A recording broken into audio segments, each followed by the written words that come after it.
Hi అండి, Chaturya CSK YouTube ఛానల్కి స్వాగతం అండి.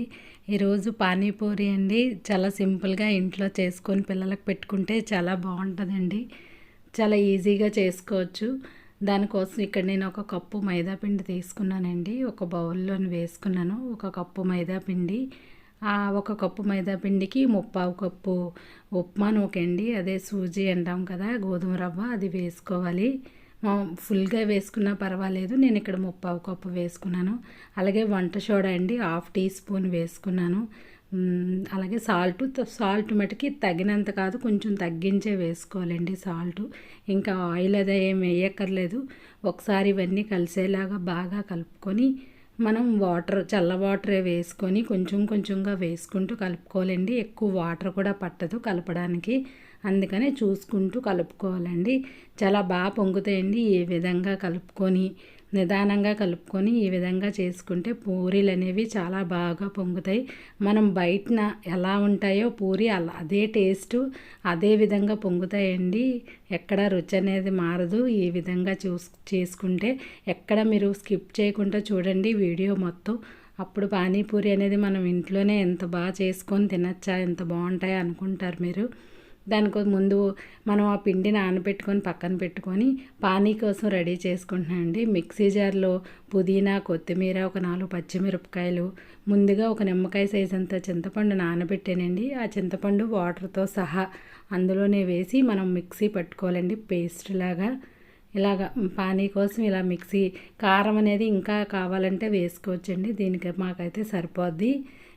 ఈ 4 పచ్చిమిరపకాయలు ఇలా పేస్ట్లా చేసుకొని అదంతా వడకట్టుకోవాలండి. ఇలా వడకెట్టుకుంటే మనం పానీలో వేసుకునేటప్పుడు అది ఎక్కడ మనకు ఆ రజన అనేది ఎక్కడ ఉండదు. అందుకని ఇలా వడకెట్టుకునే తర్వాత మళ్ళీ మనం కొంచెం వాటర్ అనేది వేసుకోవాలండి. మనకు సరిపోయినంత ఒక 2 గ్లాసులు. ముఖ్యంగా మనకి పానీ అనేది రెడీ అవ్వడానికి ఇక్కడ బ్లాక్ సాల్ట్ అని అమ్ముతారండి. అది మనం ఇన్ని వేసినా ఈ సాల్ట్ అనేది వేస్తేనే మనకి పానీ టేస్ట్ అనేది వస్తుందండి. మనకి బ్లాక్ సాల్ట్ అది మనం చూసుకొని వేసుకోవాలండి. ఎంత పడుతుందో అంత వేసుకోవాలి. అలాగే కూర కోసం బంగాళదుంపలు ఉడకబెట్టి పెట్టుకున్నానండి.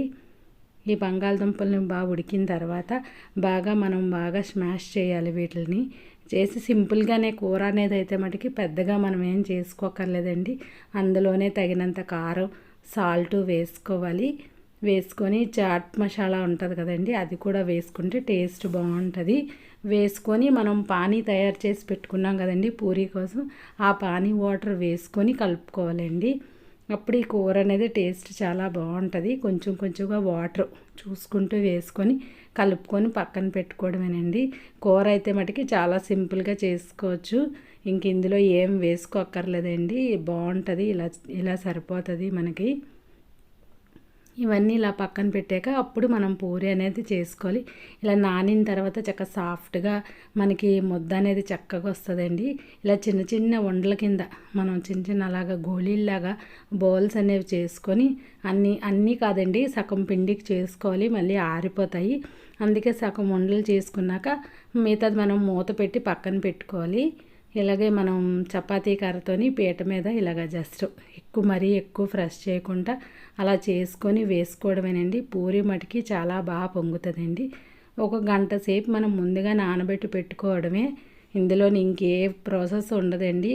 పూరి చూసారా ఎంత బాగా పొంగుతున్నాయి. టేస్ట్ అయితే ఇంకా మనం బయటని ఎలా కొన్నామో అలాగే ఉంటుందండి, అదే రుచితో ఉంటుంది పానీపూరి అనేది. చక్కగా పొంగుతున్నాయండి. మనకు అన్నీ కూడా ఇలాగే చక్కగా వస్తాయండి. ఆయిల్ కూడా హై ఫ్లేమ్లోనే పెట్టి మనం మంటను అనేది తగ్గించుకుంటే ఇలా ఫ్రై చేసుకుంటే దగ్గరుండి సరిపోతుందండి. అన్ని పూరీలు ఇలాగే చేసుకొని మనం తినడమేనండి. ఇంకా ఆలస్యం. పూరీలు అయితే మటుకి చక్కగా పొంగి టేస్టు మనకి పానీ కూడా చాలా బాగుంటుందండి. బ్లాక్ సాల్ట్ ఉండాలి కంపల్సరీ, కానీ అప్పుడే మనకి బయట కొన్న టేస్ట్ అనేది వస్తుంది. ఇంక ఇలా సర్వ్ చేసుకొని తినడమేండి. పిల్లలైతే అస్సలు వదలరు. ఇంట్లో కాబట్టి మనం ఇంకా ఎక్కువ చేసుకోవచ్చు. బయట లెక్క మీద కొనే కన్నా ఇంట్లో మనం చక్కగా ఫ్రెష్ ఆయిల్ వేసి ఇలా చేసుకుంటే చాలా బాగుంటుంది. ఇంకా సమ్మర్ వస్తుంది, పిల్లలకి హాలిడేస్ ఇస్తారు కాబట్టి ఇలాంటివి చేసుకుంటే చాలా బాగుంటాయండి. మీకు నచ్చితే లైక్ చేయండి, షేర్ చేయండి, సబ్స్క్రైబ్ చేసుకోండి.